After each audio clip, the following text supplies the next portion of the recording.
Polish memory of the First World War is marked by one major fact. Among its results, there was the recovery of Polish independence. Whipped up from the map of Europe at the end of the 18th century, Poland reappeared on it in 1918.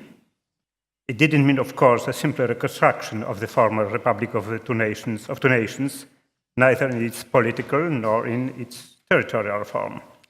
Nevertheless, it was the fulfillment of the dreams of several generations of Poles, made possible, on one hand, by the unexpected breakdown of all the three powers keeping Polish territories under their rule, and on the other hand, by the constant and multiform national action of Poles. Therefore, is this memory somehow deformed? Human and material losses, human misery, are hardly present in it, or at least they don't occupy a prominent place. The same approach is to be noticed in Polish historiography.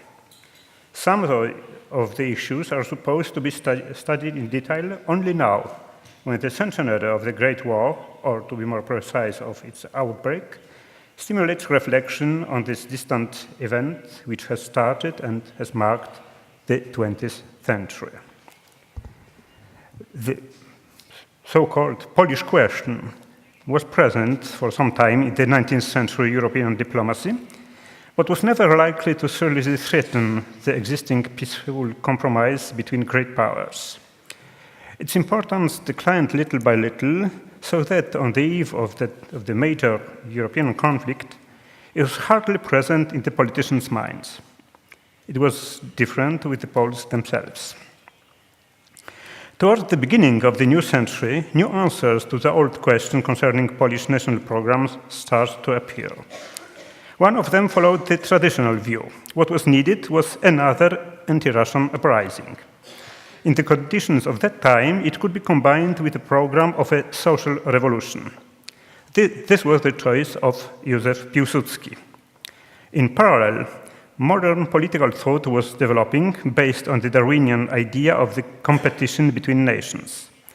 The so-called National Democrats, and first of all their spiritual leader, Roman Dmowski, saw the major danger not in Russians, but in Germans, the latter being superior to Poles by their civilization and organization.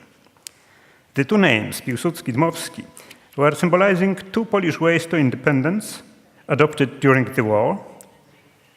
This confrontation was prolonged by the subsequent political rivalry in independent Poland. Currently, historians are inclined to recognize its unintentional complementarity, while in the popular approach, it is still possible to observe the tendency to oppose one to another. In 1914, or even before, as the action of each protagonist was far from being improvised, the main point was to decide if, in the possible conflict to come, Poles had to raise again, in one way or another, the Polish question, ought they to take part of Russians against Germans, or vice versa? The practical answer was supposed to take the form of some action, despite the obvious contrast between Polish possibilities and the tremendous scope of what became the Great War. Dmowski's hope on the political emancipation of Poland within the Russian Empire proved soon delusive. He left Russia in 1915 and went west, when he tried to promote the Polish cause in the eyes of British and French leaders. Their major concern, however, was not to upset their Russian ally, which considered the Polish question its internal affair. Piłsudski's action seemed to be more promising and fruitful. With the help of Austro-Polish politicians, he managed to organize a corps of Polish volunteers named the Legions. For some time, it was the most visible manifestation of the Polish activity and the unique card in Piłsudski's political game. Later, in the independent Poland, and above all under the so-called Sanacja regime, Piłsudski's regime, the legions were to become the main founding myth.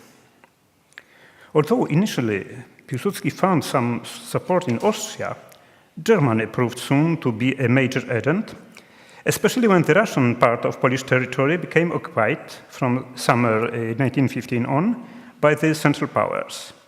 It was like the first step towards the realization of the German project of Mitteleuropa, thus a new situation in which Poles had to find their place. Two attitudes adopted then were clearly defined by their very names. Those who have always seen in Germany the major danger and who hoped in the final victory of Entente were obviously the so-called pacifists. The activists' idea was that, thanks to German presence, Poland has already obtained some advantages. Thus, it was very important to continue, to maintain a dialogue with the Germans, to press them, and to obtain as much as possible. Polish institutions formed by those means would be a reality to be taken into consideration by any victorious part. German action in Poland was determined both by the long-distance vision of Mitteleuropa and by the present war necessity to explore Polish human and material resources, as well as to some extent by the political rivalry with the Austrian ally. This was the background of the proclamation issued on the 5th of November 1916, in which the two emperors announced the constitution of the Kingdom of Poland. This act was immediately challenged on legal grounds by Russia and her Entente allies. Nevertheless, it was the first initiative of any power, any European power, calling in question the geopolitical order established by the Congress of Vienna. The following 2 years, from November 16 to November 18, were the outcome of the German and Polish actions, where the impact of the latter was constantly growing. Some moments were particularly important. After the revolution in Russia and the fall of the Tsarist regime, Piłsudski realized that the main enemy of Poland was no longer relevant. Therefore, in this great Polish gamble, Germany ceased to be an ally to become an antagonist. This growing controversy resulted in an open clash and the internment of Piłsudski in July by Germans in July 1917. On 12th September of that year, partly in order to resolve the deadlock resulting from this internment, the occupying powers instituted the Council of Regency as the provisory head of the kingdom. The regents were Poles. 2 out of 3 of them were the most prominent persons in the kingdom, the Archbishop of Warsaw, Aleksander Kakowski, and the mayor of the capital, Prince Zbigniew Lubomirski. Further Polish institutions appeared consequently, among them the Council of Ministers, headed by Jan Kucharzewski, instituted on 27th of November. The government of the Kingdom of Poland was supposed less to rule in the proper meaning of the term than to provide a legal, institutional, and personal basis for the authorities of future Poland, possibly independent.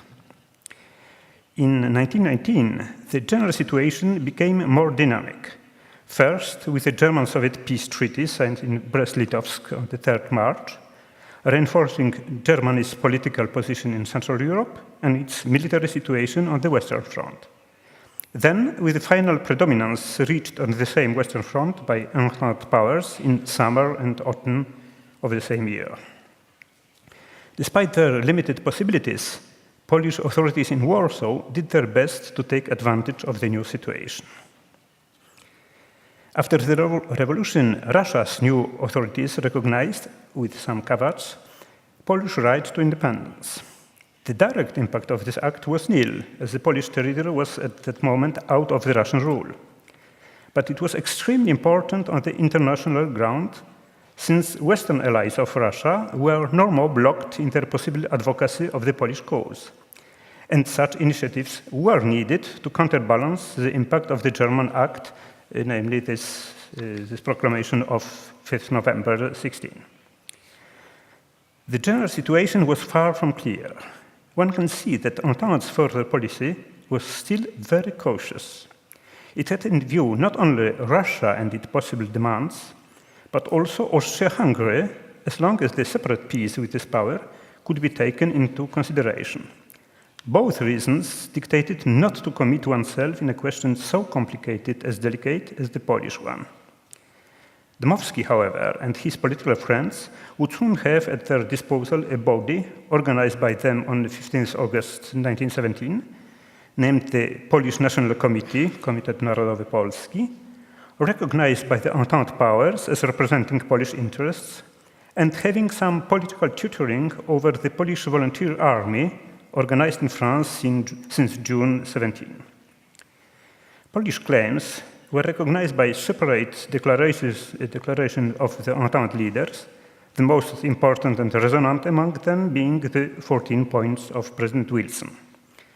The 13th point stated, I quote, "An independent Polish state should be erected, which should include the territories inhabited by indisputably Polish populations, which should be assured a free and secure access to the sea, and whose political and economic independence and territorial integrity should be guaranteed by international covenant." It was the 13th point, and on 3rd June 1918, the Conference of Allies held in Versailles issued a declaration stating, another quotation, "The creation of a Polish state, united and independent, with a free access to the sea, is one of the conditions of a stable and fair peace and of the rule of law in Europe."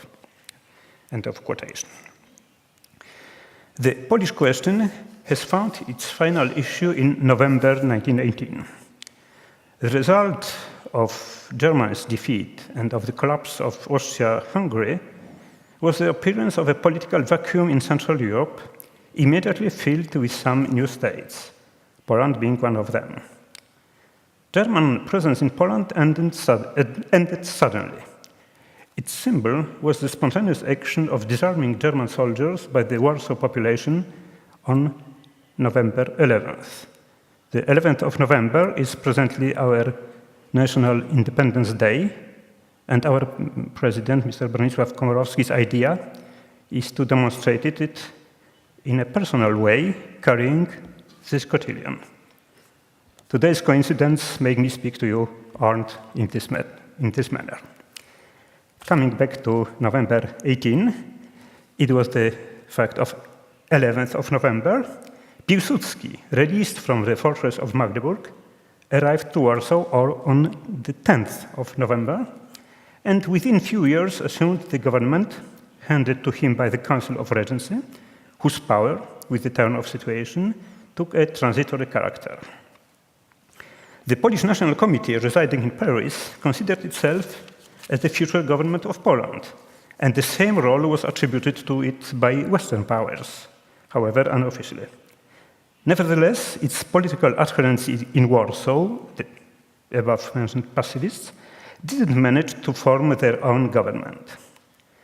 The political situation at this moment confirmed the accuracy of what a French agent in Switzerland reported under the date of the 21st of October 1918. I quote, "We can say that at the present moment, two men can claim power in Poland, Mr. Dmowski and General Piłsudski. As we were told, Piłsudski's odds are greater. He will not have the pacifists against him, while Mr. Dmowski will certainly be opposed by the left." End of quotation. We have to remember that the political atmosphere in Poland, actually not only in Poland, was marked then by the radical tendencies due to difficult life conditions and to the influence of the Russian Revolution. Piłsudski, who was still in German prison when the quoted report was written, Piłsudski with his past, marked not only by his fight for independence, but also by socialism, fitted the situation better than anyone else. There is a saying that in November 1918, Poland exploded. It was both true and false. False, because what happened then was not unexpected. It was the outcome of the way adopted by the Poles, which can be perceived at least in two perspectives. The one beginning immediately after the partitions, at the end of 18th century, the other starting with the outbreak of the Great War. And the thing is somehow true because in those historical days, the events suddenly accelerated. The new government has to face a tremendous list of most urgent necessities, including the arrangement between two centers of power, the one installed in Warsaw, the other recognized by the victors, I mean the Polish National Committee. But the existence of the new state became reality. The term Polish question lost the meaning which it has had for more than a century. It was stated at the beginning of my presentation. The year 1914 to 18 are seen by the Poles more as the road to the happy final result than as a part of the common European tragedy. There is another perspective, even less apparent, the reflection on what has been destroyed, meaning not war losses and casualties, but the disappearance of the pre-war Europe, of this Europe which was reminded to us this morning. A few years after the war, a Polish novelist, Juliusz Kaden-Bandrowski, invented the expression which became somehow symbolic when he wrote about the joy to get back our own garbage. The ratio between joy and garbage was shifting. Disillusion and tensions, impossible to avoid, took, among other forms, also that of nostalgia after the Belle Epoque, stable and seemingly prosperous. But after all, there is no denying that with the final outcome of the World War I, Poland has gained much more than it has lost. Thank you for your attention.